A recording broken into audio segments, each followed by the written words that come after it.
Look at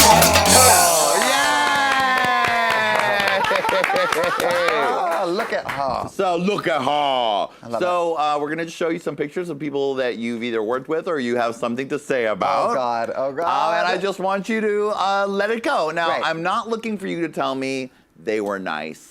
We assume they were all nice. I mean, if they were nice, maybe tell me they not. were nice and a little story about it. But Okay. if they weren't nice, Be honest. tell us all about it, right, Lady Red? Yes, God. please be honest. That other shit is boring. I mean, that says the lady with the tutu rainbow wig. I know, it's boring. I know. Some All people, right. no, we'll see. First picture, look at her. Oh my God! You started with honestly the I know, nicest she's person in nice. the world. I know she's she's the nice. greatest person ever. Now, Amy Poehler, I just have gotten to work with random times, and she's always like goes out of her way to remember everyone, to take care of everyone. But recently, this year, I got to do an Old Navy commercial. with Right, her. this is a great story. And I was hired to be like, basically she worked at a burrito shop, like a Chipotle kind of place. And there were these people in line, and I was originally gonna be one of the people in line just making faces, and it was just, and I didn't know. And I got there. We were looking for interesting faces. Interesting faces. Who can make shape with their mouth. Right. And so I got there and didn't realize until like the day before when I saw the call sheet that it was gonna be with her. And I had done a UCB movie with her called Freak Dance like 5 years ago.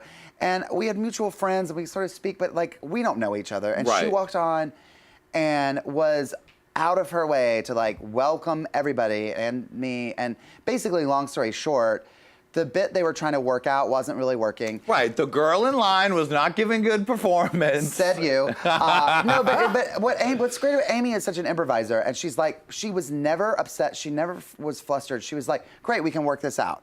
So she was like, let's get Drew. She was all day going, we can throw to Drew, give Drew more to do. Oh. This. And I ended up being behind her as a guy that works saw in the line commercial. and It was job, great. So we were co-workers. Yeah. And I got to improvise with her for 12 hours.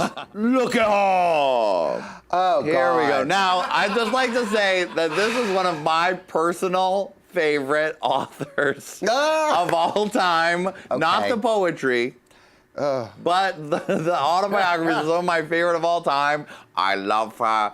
I think she was amazing, but I know you have a very different opinion, and it tickles me. So, Well, yes. So I was right there with you until this woman was my college professor. right, I thought about going to Wake Forest because Maya Angelou was a professor there. Yes, and I it was thought a big it'll be reason. amazing. She'll say, Johnny, let's have lunch She together. never would. She never Right. would. You know why? She would never call you Johnny. She would call you Mr. McGovern.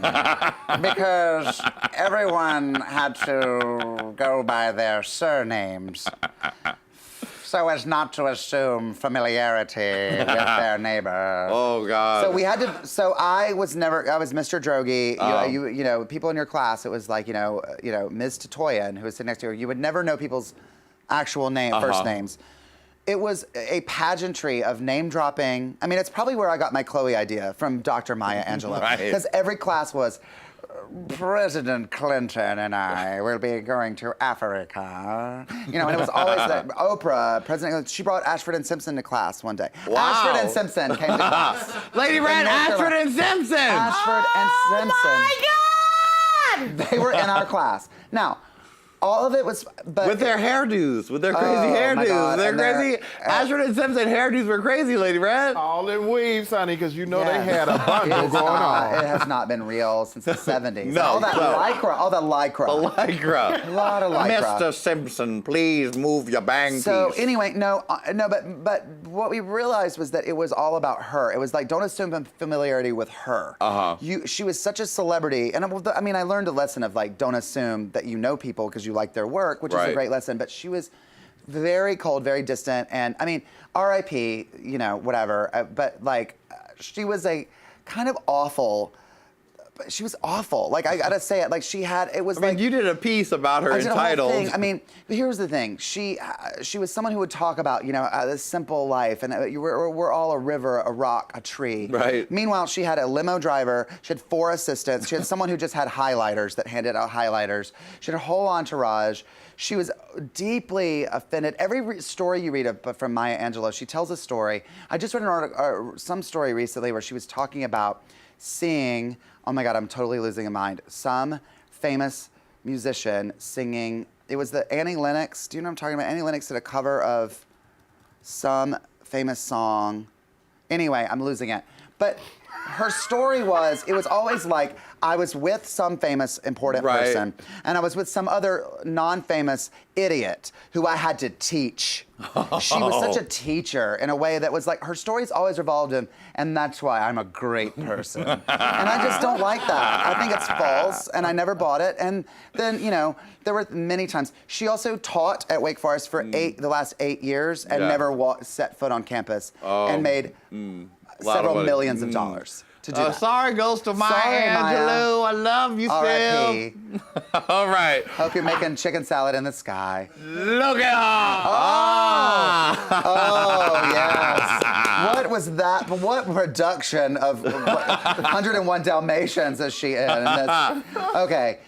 Oh my God, I've always said you're nobody in this town until you have a Fay Dunaway story. Because like, everybody has one. Yeah. Everybody has a Fay Dunaway story. I have two, but my favorite one was one day when Slumdog Millionaire came out.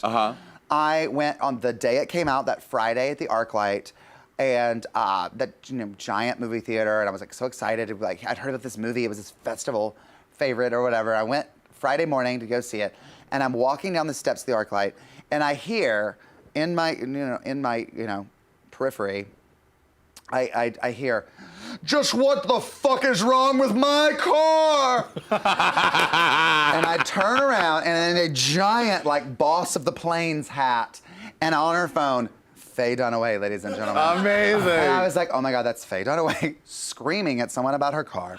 So then I go in, I get my food, and at the ArcLight they assign your seats. Yeah. They, so I got some food. I walk in. It's Friday morning, 11 a.m. There are maybe 5 people in the theater.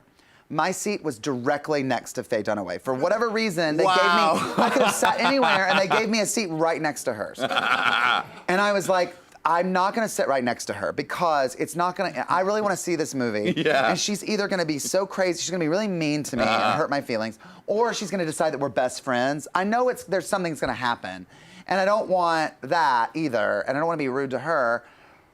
So I sat 2 seats away from her because I was like, I want to see what happens. I want to see what's going on. Well, before the movie started, I'm sitting in my theater, I'm just eating popcorn, and she is getting up to like, on the phone, constant car drama on the phone, and she's moving my legs constantly. And I'm getting out of the way. She's saying nothing. She's just walking through my legs, and I'm having to get my legs out of the way so that, Dame Dunaway can figure out what's going on with her, Aspire, whatever she drives. Wow. And so, so anyway, so finally, I was like, the next time she comes through, I'm gonna make her say, "Excuse me." I'm a Southern boy. You're gonna say, "Excuse me," to me. I'm gonna move my legs. Say, we're human beings. Yes. So I just had my legs like this, and I'm eating popcorn, and there's nothing happening on the screen. This is before the movie's even started. And Fay Dunaway just comes and just stands so long right against my legs, and I'm just eating. And she's waiting and waiting and waiting, and finally she gets right up in my face and she goes, "Excuse me." And it was like a dream come true. I was like, oh my God, yes, Joan Crawford just wire hangered my face apart. So then I was, oh, I'm so sorry, I didn't see you there. Didn't see you hovering. So then the second Slumdog Millionaire started, she has a little notepad and a pencil, and she starts taking copious notes. She is a member of the Screen Actors Guild, and writing about this movie. And then like 45 minutes in the movie, during the montage when they're jumping across the trains, and that 3 6 Mafia song's playing, she stands up in the theater and she goes, "Well, all right," and just whisks her cape across, she's wearing a cape, across her shoulder and storms out of the theater. Bravo! Bravo! Oh, Drew, God bless you. That's amazing stuff. It's been so amazing to have you on the show, darling. This was so much fun. So fun.